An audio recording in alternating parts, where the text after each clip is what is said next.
अब आ गया आखिरी तत्व, वो है आकाश तत्व। आकाश मतलब खालीनेस। मान लो यहाँ पर योगा हॉल में पूरा योगा हॉल ईंटों से भर दें, खालीपन हटा देते हैं, जो अभी खाली हैं आप बैठ पा रहे हैं, ईंटों से भर देते हैं, क्या आप इस योगा हॉल के अंदर बैठ के लेक्चर सुन पाएंगे हमारा? आप नहीं बैठ पाएंगे, खाली है इसीलिए आप बैठ पा रहे हैं। पर मान लो यहाँ पर आप जैसे ही मैं 500 लोगों को डाल दूं तो फिर भी थोड़ा सा एडजस्ट हो जाएगा, धक्का मुक्की होगी, पर फिर भी सफोकेशन होगा, सांस नहीं ले पाएंगे, एक इधर से धक्का मारेगा, एक उधर, आगे चलो इधर। दर्द के कारण ये मुक्के जो है ना साइड साइड से, ये दर्द है। खाली जगह जब भरना चालू हो जाएगी तो शरीर में भी दर्द पैदा करेगी। और क्या भरेगा? हमारी आंतें जो हैं वो खाली हैं, आकाश तत्व है वो। हमारे लंग्स जो हैं वो खाली है, आकाश तत्व है वो।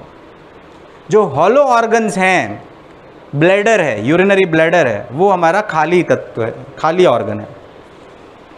अब इनके अंदर यूरिन भर जाएगा, यूरिन नहीं निकल रहा है तो भी परेशानी होगी क्योंकि खाली जगह भर गई। लंग्स खाली जगह है, वहाँ पर म्यूकस भर गया तो भी लंग्स में श्वास पूरी तरह से नहीं हो रहा है, श्वास प्रश्वास नहीं हो पा रहा है तो भी बीमारी होगी। आते हैं, उसमें आंतों में अगर स्मॉल इंटेस्टाइन या लार्ज इंटेस्टाइन में मल जमा हो जाए तो क्या होगा? दर्द शुरू होगा। पर आंतें भर गई तो कब्जियत होगी, कब्जियत होगी तो गैसेस फॉर्म होंगी, गैसेस फॉर्म होंगी तो जहाँ वो गैस टकराएगी, मैंने कहा ना टकराएगी, ठुड्डी मारेगी जब, तो दर्द होगा, चिल्लाएंगे। वैसे ही शरीर के अंदर फिर कमर में दर्द चालू होगा, फिर पैरों में दर्द होगा, कभी कभी तो ऐसा दर्द होगा छाती में, अरे यार हार्ट अटैक तो नहीं आ गया, पता चला वो रात को खाए थे पकोड़े, सुबह को हो गई गैस और हार्ट अटैक की हो गई प्रॉब्लम। हुई प्रॉब्लम हार्ट अटैक की नहीं है। और डॉक्टर के पास जाएंगे तो डॉक्टर बोलेगा आओ जल्दी ईसीजी करना है, इको करना है, देखते हैं आपको हार्ट की प्रॉब्लम हुई होगी। बाद में इकोस्प्रिन भी देगा, एस्प्रिन भी देगा, उसके बाद में एंटासिड भी देगा, सब देगा। बोलेगा अब चेक करेंगे तो ब्लॉकेज निकलेगा। वैसे भी चेक करेंगे तो ब्लॉकेज निकलेगा, 50-60% तो वैसे भी निकलेगा। क्यों निकलेगा? क्योंकि एज फैक्टर है। क्यों निकलेगा? क्योंकि अभी तक हमने जो भोजन खाया है वो तेल वाला खाया है, इसीलिए वो ब्लॉकेज तो है। पर जो हार्ट का प्रॉब्लम होगा वो 80% ब्लॉक है, उसके बाद होगा।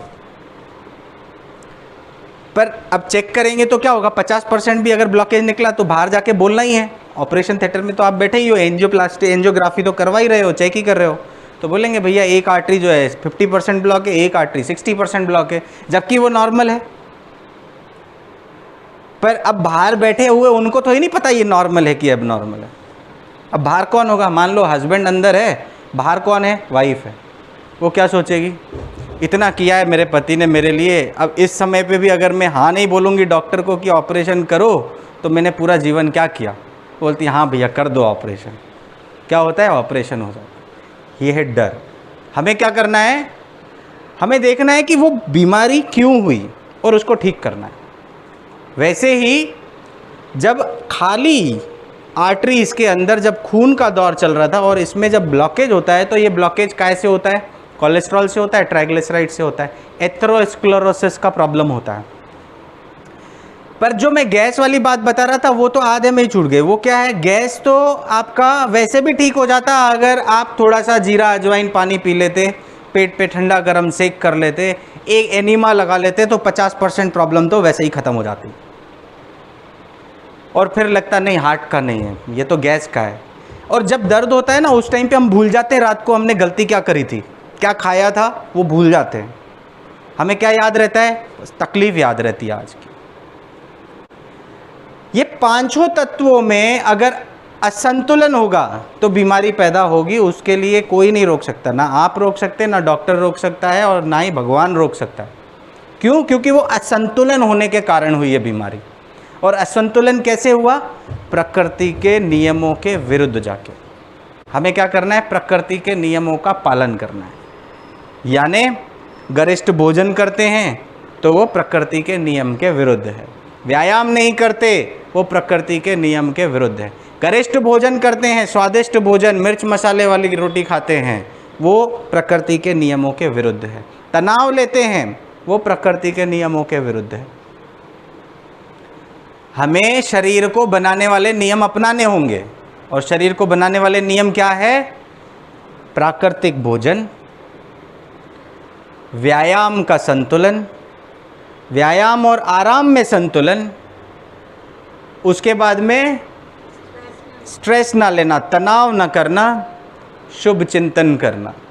जब हम शरीर को बनाने वाले नियम अपनाएंगे तो हमारा शरीर बनना चालू होगा, कंस्ट्रक्ट होना चालू होगा, और वो